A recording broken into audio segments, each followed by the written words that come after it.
Hi friends, ಇವತ್ತಿನ ವಿಡಿಯೋದಲ್ಲಿ Hyderabadi veg dum biryani ಮನೆಯಲ್ಲೇ ಈಸಿಯಾಗಿ ಯಾವ ಥರ ಮಾಡೋದು ಅಂತೇಳಿ ತೋರಿಸ್ಕೊಡ್ತಾ ಇದ್ದೀನಿ. ಹೋಟೆಲಲ್ಲಿ ಸಿಗೋವಂಥ ಟೇಸ್ಟಲ್ಲೇ ಮನೆಯಲ್ಲೇ ಈಸಿಯಾಗಿ ಮಾಡ್ಕೋಬೋದು.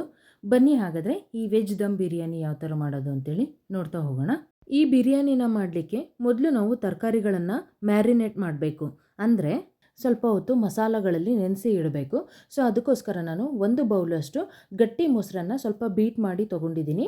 ನಂತರ 3 ಟೀ ಸ್ಪೂನಷ್ಟು ಬಿರಿಯಾನಿ ಮಸಾಲ ತೊಗೊಂಡಿದ್ದೀನಿ, 1/4 ಟೀ ಸ್ಪೂನಷ್ಟು ಅರಿಶಿನ ಪುಡಿ, 1 ಟೀ ಸ್ಪೂನಷ್ಟು ಧನಿಯಾ ಪುಡಿ, 3/4 ಟೀ ಸ್ಪೂನಷ್ಟು ಜೀರಿಗೆ ಪುಡಿ, 3/4 ಟೀ ಸ್ಪೂನಷ್ಟು ಅಚ್ಕಾರದ ಪುಡಿ, 2 ಟೀ ಸ್ಪೂನಷ್ಟು ಶುಂಠಿ ಬೆಳ್ಳುಳ್ಳಿ ಪೇಸ್ಟು, ರುಚಿಗೆ ತಕ್ಕಷ್ಟು ಉಪ್ಪನ್ನು ಹಾಕಿ ಚೆನ್ನಾಗಿ ಮಿಕ್ಸ್ ಮಾಡ್ಕೋಬೇಕು.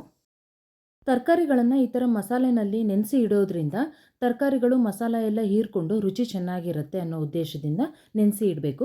ನಾನಿಲ್ಲಿ 2 ದೊಡ್ಡ ಕ್ಯಾರೆಟನ್ನು ತೊಗೊಂಡಿದ್ದೀನಿ, 2 ಆಲೂಗಡ್ಡೆ, ಸ್ವಲ್ಪ ಬೀನ್ಸು, ಸ್ವಲ್ಪ ಹೂಕೋಸನ್ನು ದೊಡ್ಡದಾಗಿ ಹೆಚ್ಚಿ ಇಟ್ಕೊಂಡಿದ್ದೀನಿ. ಬಿರಿಯಾನಿಗೆ ತರಕಾರಿಗಳು ದೊಡ್ಡದಾಗಿ ಹೆಚ್ಕೊಂಡ್ರೇ ಚೆನ್ನಾಗಿರುತ್ತೆ. ಹೆಚ್ಕೊಂಡಿರುವಂತಹ ತರಕಾರಿಗಳನ್ನು ಮಸಾಲ ಕಲಸಿಟ್ಕೊಂಡಿದ್ವಲ್ವಾ ಅದರಲ್ಲಿ ಹಾಕಿ ನಂತರ ಒಂದು 3 ಟೇಬಲ್ ಸ್ಪೂನಷ್ಟು ಹಸಿ ಬಟಾಣಿ, ನಾನಿಲ್ಲಿ ಫ್ರೋಝನ್ ಬಟಾಣಿ ತೊಗೊಂಡಿದ್ದೀನಿ. ನಿಮ್ಮ ಹತ್ರ ಫ್ರೋಝನ್ ಬಟಾಣಿ ಇಲ್ಲ ಅಂತ ಹೇಳಿದರೆ ಒಣಗಿರುವಂಥ ಬಟಾಣಿನೇ ಓವರ್ ನೈಟು ನೆನೆಸಿಟ್ಟು ಬೇಯಿಸಿ ಉಪಯೋಗಿಸಿದ್ರೆ ಚೆನ್ನಾಗಿರುತ್ತೆ. ಹಾಗೆಯೇ ನಾವು ಉಪಯೋಗಿಸಿದ್ವಿ ಅಂತ ಹೇಳಿದ್ರೆ ಅದು ಬೇಗ ಬೇಯೋದಿಲ್ಲ. ಅದಕ್ಕೋಸ್ಕರ ನಾವು ಬೇಯಿಸ್ಕೊಂಡೇ ಉಪಯೋಗಿಸ್ಕೋಬೇಕಾಗತ್ತೆ. ಹಾಕಿರೋಂಥ ಎಲ್ಲ ತರಕಾರಿಗಳನ್ನು ಮಸಾಲನಲ್ಲಿ ಮಿಕ್ಸ್ ಮಾಡಿ ನಂತರ 2 ಟೇಬಲ್ ಸ್ಪೂನಷ್ಟು ಕೊತ್ತಂಬರಿ ಸೊಪ್ಪು, 2 ಟೇಬಲ್ ಸ್ಪೂನಷ್ಟು ಪುದೀನ ಸೊಪ್ಪನ್ನು ಕೊನೆಯಲ್ಲಿ ಹಾಕಿ ಮಿಕ್ಸ್ ಮಾಡ್ತಾಯಿದ್ದೀನಿ. ಇದಕ್ಕೆ ನಾವು ಬೇಕಂದರೆ ಮಶ್ರೂಮನ್ನು ಯೂಸ್ ಮಾಡ್ಬೋದು, ಪನ್ನೀರ್ ಯೂಸ್ ಮಾಡ್ಬೋದು, ಕ್ಯಾಪ್ಸಿಕಮನ್ನು ಯೂಸ್ ಮಾಡ್ಬೋದು. ನಮಗೆ ಬೇಕಾಗಿರೋವಂಥ ಯಾವುದೇ ತರಕಾರಿನ ನಾವು ಉಪಯೋಗಿಸ್ಕೋಬೋದು. ಈ ತರಕಾರಿಗಳನ್ನು ನಾವು ಮಿನಿಮಮ್ ಅಂದರೂ ಒಂದು 20ರಿಂದ 30 ನಿಮಿಷಗಳ ಕಾಲ ಮ್ಯಾರಿನೇಟ್ ಮಾಡ್ಕೋಬೇಕಾಗತ್ತೆ. ಆ ಟೈಮಲ್ಲಿ ನಾನಿಲ್ಲಿ ಬ್ರೌನ್ ಆನಿಯನ್ನ ರೆಡಿ ಮಾಡ್ಕೊಳ್ತಾ ಇದ್ದೀನಿ. 4 ಟೇಬಲ್ ಸ್ಪೂನಷ್ಟು ಎಣ್ಣೆನ ಹಾಕ್ಕೊಂಡಿದ್ದೀನಿ. 2 ದೊಡ್ಡ ಈರುಳ್ಳಿನ ಉದ್ದುದ್ದಕ್ಕೆ ತೆಳ್ಳಗೆ ಕಟ್ ಮಾಡಿಕೊಂಡು ನಾವು ಇದನ್ನು ಆದಷ್ಟು ಹೈ ಫ್ಲೇಮ್ನಲ್ಲೇ ಹುರಿತಾ ಬರಬೇಕು. ಲೋ ಫ್ಲೇಮ್ನಲ್ಲಿ ಇಟ್ಕೊಂಡು ಹುರಿತಾ ಬಂದರೆ ಈರುಳ್ಳಿ ಸಾಫ್ಟ್ ಆಗುತ್ತೆ, ಕಲರ್ ಚೇಂಜ್ ಆಗಲಿಕ್ಕೆ ಟೈಮನ್ನು ತೊಗೊಳುತ್ತೆ. ಸೊ ಹಾಗಾಗಿ ಹೈ ಫ್ಲೇಮ್ ಇಟ್ಕೊಂಡು ಸ್ವಲ್ಪ ಈರುಳ್ಳಿ ಕಲರ್ ಚೇಂಜ್ ಆಗ್ತಿದೆ ಅನ್ನುವಾಗ ಮೀಡಿಯಮ್ ಟು ಲೋ ಫ್ಲೇಮ್ನಲ್ಲಿ ಇಟ್ಕೊಂಡು ಹುರಿತಾ ಬಂದರೆ ಮನೆಯಲ್ಲೇ ಈಸಿಯಾಗಿ ಬ್ರೌನ್ ಆನಿಯನ್ನ ರೆಡಿ ಮಾಡ್ಕೋಬೋದು. ನಮಗೆ ಅಷ್ಟೊಂದು ಟೈಮ್ ಇಲ್ಲ ಅನ್ನೋದಾದರೆ ನಾವು ಶಾಪ್ಗಳಲ್ಲೂ ಸಹ ಅವೈಲಬಲ್ ಇರುತ್ತೆ, ಕೊಂಡ್ಕೋಬೋದು.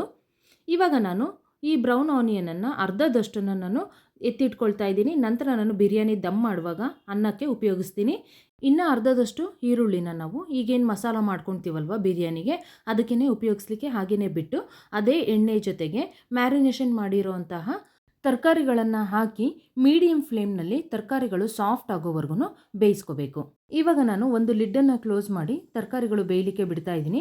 ಮಧ್ಯದಲ್ಲಿ ಈ ಥರ ತಿರುಗಿಸ್ಕೊತಾ ಇರಬೇಕು. ಇಲ್ಲ ಅಂತ ಹೇಳಿದ್ರೆ ನೀರೇನಾದ್ರು ಕಡಿಮೆ ಆಗಿತ್ತು ಅಂತ ಹೇಳಿದ್ರೆ ಚೆಕ್ ಮಾಡಿಕೊಂಡು ಬೇಕಾದರೆ ನೀರನ್ನು ಹಾಕೋಬೋದು. ಅದೇನೇ ನೀರು ಬಿಟ್ಕೊಂಡಿರುತ್ತೆ, ಮೊಸರನ್ನ ಹಾಕಿರ್ತೀವಿ, ತರಕಾರಿಗಳು ನೀರು ಬಿಟ್ಕೊಂಡಿರುತ್ತೆ, ನೀರಿನ ಅವಶ್ಯಕತೆ ಇರೋದಿಲ್ಲ. ತರಕಾರಿ ಡ್ರೈ ಆಗ್ತಾ ಬರ್ತಾ ಇದೆ, ಇನ್ನೂ ಬೆಂದಿಲ್ಲ ತರಕಾರಿ ಅನ್ನೋದಾದರೆ ಸ್ವಲ್ಪ ನೀರನ್ನು ಹಾಕ್ಕೊಂಡು ತರಕಾರಿ ಸಾಫ್ಟ್ ಆಗೋವರೆಗೂ ಬೇಯಿಸ್ಕೋಬೇಕು. ತರಕಾರಿ ಬೇಯೋದ್ರೊಳಗೆ ಬಿರಿಯಾನಿಗೆ ಬೇಕಾಗಿರೋಂತಹ ಅನ್ನನ ರೆಡಿ ಮಾಡ್ಕೊಳ್ತಾ ಇದ್ದೀನಿ. 2 ಲೋಟದಷ್ಟು ಬಾಸುಮತಿ ಅಕ್ಕಿನ ತೊಗೊಂಡಿದ್ದೀನಿ. ಬಿರಿಯಾನಿಗೆ ಬಾಸುಮತಿ ಅಕ್ಕಿ ಯೂಸ್ ಮಾಡಿದ್ರೇ ಚೆನ್ನಾಗಿರುತ್ತೆ. ಇಲ್ಲ ಅಂತ ಹೇಳಿದ್ರೆ ಸೋನಾ ಮಸೂರಿ ಅಕ್ಕಿ ಕೂಡ ಉಪಯೋಗಿಸ್ಕೋಬೋದು. ಅನ್ನ ಮಾಡಲಿಕ್ಕೆ 8 ಲೋಟದಷ್ಟು ನೀರನ್ನು ಕುದಿಲಿಕ್ಕೆ ಇಟ್ಟಿದ್ದೀನಿ. ಅದಕ್ಕೆ ಸ್ವಲ್ಪ ಮಸಾಲೆಗಳನ್ನು ಹಾಕ್ಕೋಬೇಕು. ಒಂದು 2 ಇಂಚಷ್ಟು ಚಕ್ಕೆ ಹಾಕ್ಕೊಂಡಿದ್ದೀನಿ, 2 ಏಲಕ್ಕಿ ಹಾಕ್ಕೊಂಡಿದ್ದೀನಿ, 3 ಲವಂಗ, 1 ಅನಾನಸ್ ಹೂವು, ರುಚಿಗೆ ತಕ್ಕಷ್ಟು ಉಪ್ಪು, 1 ಪಲಾವ್ ಎಲೆ, 1 ಟೀ ಸ್ಪೂನಷ್ಟು ಸಾಜೀರಿಗೆ, 4 ಕಾಳುಮೆಣಸು, ಅರ್ಧ ಟೀ ಸ್ಪೂನಷ್ಟು ತುಪ್ಪ. ತುಪ್ಪದ ಬದಲಾಗಿ ನಾವು ಎಣ್ಣೆ ಕೂಡ ಹಾಕ್ಬೋದು. ತುಪ್ಪ ಹಾಕಿದ್ರೆ ಫ್ಲೇವರ್ ಚೆನ್ನಾಗಿರುತ್ತೆ. ತುಪ್ಪ ಅಥವಾ ಎಣ್ಣೆ ಹಾಕೋದ್ರಿಂದ ಅನ್ನ ಬಿಡಿ ಬಿಡಿಯಾಗಿ ಚೆನ್ನಾಗಾಗುತ್ತೆ. ಇದೆಲ್ಲದನ್ನು ಹಾಕ್ಕೊಂಡು ನೀರು ಕುದಿಯುವಾಗ ಅಕ್ಕಿನ ಹಾಕ್ಕೋಬೇಕು. ಬಿರಿಯಾನಿ ಅಂದ್ರೇ ಹಾಗೆಯೇ ಅನ್ನ ಸಪ್ರೇಟ್ ಮಾಡ್ಕೋಬೇಕು ಮತ್ತು ಮಸಾಲ ಸಪ್ರೇಟ್ ಮಾಡ್ಕೋಬೇಕು. ನಾವು ಅನ್ನ ಸಪ್ರೇಟ್ ಮಾಡ್ಕೊಳ್ತಾ ಇರೋದ್ರಿಂದ ಇದನ್ನು ಪ್ಲೈನಾಗಿ ಏನು ಮಸಾಲ ಹಾಕದೇ ಇರೋ ಥರ ಅನ್ನ ಮಾಡ್ಕೊಂಡ್ವಿ ಅಂತ ಹೇಳಿದರೆ ಅನ್ನ ಪ್ಲೈನ್ ಅನಿಸುತ್ತೆ, ಅಷ್ಟು ರುಚಿ ಅನಿಸೋದಿಲ್ಲ. ಈ ಥರ ಮಸಾಲಗಳನ್ನು ಸೇರಿಸಿ ಮಾಡ್ಕೊಳ್ಳೋದ್ರಿಂದ ಮಸಾಲ ಫ್ಲೇವರ್ಸು ಸಹ ಅನ್ನಕ್ಕೆ ಬಿಟ್ಕೊಂಡಿರುತ್ತೆ, ಅನ್ನನೂ ಕೂಡ ರುಚಿ ಅನಿಸುತ್ತೆ. ಅನ್ನ ತುಂಬ ಸಾಫ್ಟ್ ಆಗೋವರೆಗೂ ಬೇಯಿಸ್ಕೊಳ್ಳೋದು ಬೇಡ. 70ರಿಂದ 80% ಬೆಂದರೆ ಸಾಕಾಗುತ್ತೆ. ಮತ್ತು ದಮ್ ಕೊಡುವಾಗ ಇನ್ನೊಂದು ಸಲ ನಾವು ಬೇಯಿಸೋದ್ರಿಂದ ಆವಾಗ ಸಾಫ್ಟ್ ಆಗುತ್ತೆ. ಸೊ ಹಾಗಾಗಿ ಸ್ವಲ್ಪ ಗಟ್ಟಿ ಇರುವಾಗಲೇ ಅನ್ನ ಬಸ್ದು ಇಟ್ಕೋಬೇಕಾಗತ್ತೆ. ಇಲ್ಲಿ ನಾನು ಅನ್ನನ ಬಸ್ದು ಇಟ್ಕೊಂಡಿದ್ದೀನಿ. ನಂತರ ಇಲ್ಲಿ ಪಲ್ಯನ ಚೆಕ್ ಮಾಡ್ಕೊಳ್ತಾ ಇದ್ದೀನಿ. ಪಲ್ಯನೂ ಸಹ ಸಾಫ್ಟಾಗಿ ಬೆಂದಿದೆ. ನೋಡ್ತಾ ಇರ್ಬೋದು ನೀರಿನಂಶ ಎಲ್ಲ ಹಿಂಗೋಗಿದೆ, ತರಕಾರಿ ಕೂಡ ಚೆನ್ನಾಗಿ ಬೆಂದಿದೆ. ಇವಾಗ ಈ ಪಲ್ಯದ ಮೇಲ್ಗಡೆ ನಾವು ಅನ್ನನ ಹರಡ್ಕೋಬೇಕು. ನಾವು ಜಾಸ್ತಿ ಪ್ರಮಾಣದಲ್ಲಿ ಬಿರಿಯಾನಿನ ಮಾಡ್ತಿದ್ದೀವಿ ಅಂತ ಹೇಳಿದ್ರೆ 2ರಿಂದ 3 ಲೇಯರ್ವರೆಗೂ ಮಾಡ್ಕೋಬೋದು. ಅಂದರೆ ಸ್ವಲ್ಪ ಪಲ್ಯನ ಹಾಕಬೇಕು, ಮತ್ತು ಅನ್ನನ ಹಾಕಬೇಕು, ಮತ್ತು ಇನ್ನೊಂದು ಸಲ ಪಲ್ಯ ಹಾಕಬೇಕು, ಅನ್ನ ಹಾಕಬೇಕು. ಈ ಥರ ಲೇಯರ್ ಮಾಡ್ಕೊತ ಹೋಗಬೇಕು. ನಾನಿಲ್ಲಿ ಕಡಿಮೆ ಪ್ರಮಾಣದಲ್ಲಿ ಮಾಡಿರೋದ್ರಿಂದ ಒಂದೇ ಲೇಯರ್ ಮಾಡ್ಕೊಳ್ತಾ ಇದ್ದೀನಿ. ಅನ್ನ ಹರಡ್ಕೊಂಡ ನಂತರ ಸ್ವಲ್ಪ ಕೊತ್ತಂಬರಿ ಸೊಪ್ಪು, ಸ್ವಲ್ಪ ಪುದೀನ ಸೊಪ್ಪನ್ನು ಸಹ ಹಾಕ್ಕೊಂಡಿದ್ದೀನಿ. ಇವಾಗ ತೋರಿಸ್ತಾ ಇದ್ದೀನಿ ಎಷ್ಟು ಕ್ರಿಸ್ಪಿಯಾಗಿ ಆಗಿದೆ ಬ್ರೌನ್ ಆನಿಯನ್ಸ್. ಬ್ರೌನ್ ಆನಿಯನ್ ಮಾಡುವಾಗ ಅದು ಬಿಸಿ ಇರುವಾಗ ಸ್ವಲ್ಪ ಸಾಫ್ಟ್ ಅಂತ ಅನಿಸ್ತಾ ಇರುತ್ತೆ, ತಣ್ಣಗಾದ ನಂತರ ಕ್ರಿಸ್ಪ್ ಆಗಿರುತ್ತೆ. ಇವಾಗ ಆ ಬ್ರೌನ್ ಆನಿಯನ್ಸನ್ನು ಹಾಕ್ಕೊಳ್ತಾ ಇದ್ದೀನಿ. ಬಿರಿಯಾನಿ ಅಂದ್ರೇ ಹಾಗೆ ಫುಲ್ಲು ಕಲರ್ಫುಲ್ ಆಗಿರುತ್ತೆ. ಸೊ ನಾನು ಕಲರ್ಗೋಸ್ಕರ ಇಲ್ಲಿ ಸ್ವಲ್ಪ ಬಿಸಿ ಹಾಲಿಗೆ ಕೇಸರಿ ದಳನ ಮಿಕ್ಸ್ ಮಾಡಿ ಆ ಹಾಲನ್ನು ಉಪಯೋಗಿಸ್ತಾ ಇದ್ದೀನಿ. ಕೇಸರಿ ದಳದ ಬದಲಾಗಿ ಫುಡ್ ಕಲರ್ ಕೂಡ ಉಪಯೋಗಿಸ್ಕೋಬೋದು. ನಂತರ 2 ಟೀ ಸ್ಪೂನಷ್ಟು ತುಪ್ಪನ ಹಾಕ್ಕೊಳ್ತಾ ಇದ್ದೀನಿ. ತುಪ್ಪ ಹಾಕೋದ್ರಿಂದ ಬಿರಿಯಾನಿದು ಫ್ಲೇವರು ತುಂಬಾ ಚೆನ್ನಾಗಿರುತ್ತೆ. ಇವಾಗ ಲಿಡ್ಡನ್ನು ಕ್ಲೋಸ್ ಮಾಡಿ ಇದನ್ನು ನಾವು ದಮ್ ಕಟ್ಟಬೇಕು. ದಮ್ ಕಟ್ಟೋದಕ್ಕಿಂತ ಮುಂಚೆ ಆ ಪಾತ್ರೆ ಸುತ್ತ ಏನು ಲಿಡ್ಡನ್ನು ಕ್ಲೋಸ್ ಮಾಡಿರ್ತೀವಲ್ವ, ಅಲ್ಲಿಂದ ನಮಗೆ ಯಾವುದೇ ಥರದ ಆವಿ ಹೊರಗಡೆ ಹೋಗಬಾರ್ದು. ಆ ಫ್ಲೇವರ್ಸ್ ಎಲ್ಲ ಆ ಅನ್ನದಲ್ಲೇ ಉಳ್ಕೋಬೇಕು ಮತ್ತು ಅದು ಚೆನ್ನಾಗಿ ದಮ್ ಆಗಬೇಕು, ಅನ್ನ ಚೆನ್ನಾಗಿ ಹರಳ್ಕೋಬೇಕು ಅನ್ನೋ ಉದ್ದೇಶದಿಂದ ಈ ಥರ ಗೋಧಿ ಹಿಟ್ಟನ್ನು ಕಲಸಿ ಇದನ್ನು ಪಾತ್ರೆ ಮತ್ತು ಕ್ಯಾಪಿನ ಮಧ್ಯೆ ಗ್ಯಾಪ್ ಇರುತ್ತಲ್ವ, ಅಲ್ಲಿಗೆ ಸೀಲ್ ಮಾಡ್ತಾ ಹೋಗಬೇಕು. ಈ ಥರ ಗೋಧಿ ಹಿಟ್ಟು ಹಚ್ಚೋದ್ರ ಬದಲಾಗಿ ನಮ್ಮ ಹತ್ರ ಸಿಲ್ವರ್ ಫಾಯಿಲ್ ಪೇಪರ್ ಇತ್ತು ಅಂತ ಹೇಳಿದ್ರೆ ಅದನ್ನು ಇಟ್ಟು ನೀಟಾಗಿ ಕವರ್ ಮಾಡಿ ಮೇಲೆ ಲಿಡ್ಡನ್ನು ಕ್ಲೋಸ್ ಮಾಡು ಸಹ ನಾವು ದಮ್ಮಿಗೆ ಇಡ್ಬೋದು. ಇವಾಗ ಹಿಟ್ಟನ್ನು ಪಾತ್ರೆ ಸುತ್ತ ಹಚ್ಚಿ ಆಗಿದೆ. ಇವಾಗ ಇದನ್ನು ದಮ್ ಕೊಡಬೇಕು. ದಮ್ ಕೊಡೋಕ್ಕಿಂತ ಮುಂಚೆ ನಾವು ಒಂದು ಹಂಚನ್ನು 3ರಿಂದ 4 ನಿಮಿಷ ಚೆನ್ನಾಗಿ ಬಿಸಿ ಮಾಡಿ ಇಟ್ಕೊಂಡಿರಬೇಕು.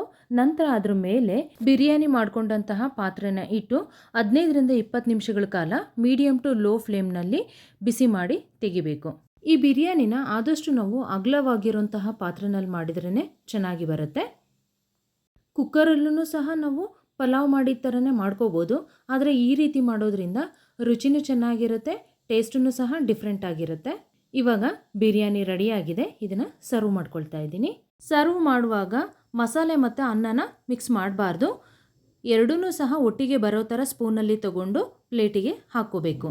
ಇದನ್ನು ರಾಯ್ತಾ ಜೊತೆ ಸರ್ವ್ ಮಾಡ್ಬೋದು ಅಥವಾ ಯಾವುದೇ ನಾರ್ತ್ ಇಂಡಿಯನ್ ಗ್ರೇವಿ ಜೊತೆಗೂ ಸರ್ವ್ ಮಾಡ್ಬೋದು. ತುಂಬಾ ರುಚಿಯಾಗಿರುತ್ತೆ. ಬಿರಿಯಾನಿ ಮಾಡುವಾಗ ಸ್ವಲ್ಪ ಕೆಲಸ ಜಾಸ್ತಿ ಅನಿಸ್ಬೋದು, ಆದರೆ ಅಷ್ಟೇ ರುಚಿಯಾಗಿರುತ್ತೆ. ನೀವು ಒಂದ್ಸಲ ಟ್ರೈ ಮಾಡಿ ಹೇಗೆ ಬಂದಿತ್ತು ಅಂತೇಳಿ ಕಾಮೆಂಟ್ ಮಾಡೋದನ್ನು ಮರಿಬೇಡಿ. ಈ ವಿಡಿಯೋ ನಿಮ್ಮೆಲ್ಲರಿಗೂ ಇಷ್ಟ ಆಗಿದ್ರೆ ಲೈಕ್ ಮಾಡಿ, ಶೇರ್ ಮಾಡಿ, ಹಾಗೆ ನನ್ನ ಚಾನಲನ್ನು ಸಬ್ಸ್ಕ್ರೈಬ್ ಮಾಡಿ ಅಂತ ಹೇಳ್ತಾ ಈ ವಿಡಿಯೋನ ಇಲ್ಲಿಗೆ ಎಂಡ್ ಮಾಡ್ತಾ ಇದ್ದೀನಿ. Thank you for watching this video. ಮತ್ತೆ ಇನ್ನೊಂದು ರೆಸಿಪಿಯೊಂದಿಗೆ ಹೊಸ ವಿಡಿಯೋದಲ್ಲಿ ಸಿಗ್ತೀನಿ.